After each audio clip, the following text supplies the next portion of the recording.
everyone, welcome back to Sunday Live Chat. Thank you so much guys for tuning in. To all my subscribers, thank you so much guys for amazing support.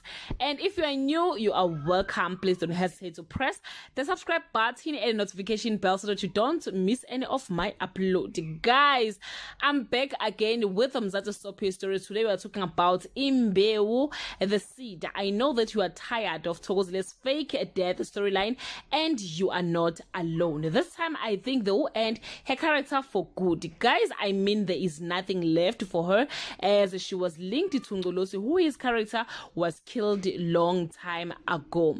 This is what will happen, guys. As she's planning to escape in prison, the first thing she will do is to go to Kamadonsela's house armed with a heavy blade and a crazy look in her eyes. She will barge into Donsi's home ready for blood. Kamadonsela will panic. Mind you, her Gobela told her not to fight but be humble in every situation. But before Thokozile can attack her, Kanyo will come from nowhere and defend her mother.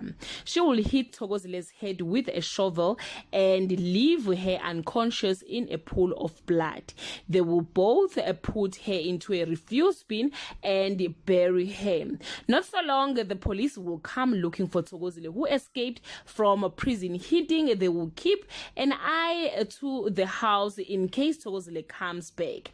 Guys, this is all I have for today. Do leave your comment below and share your opinion. Do you enjoy Thokozile's character or not?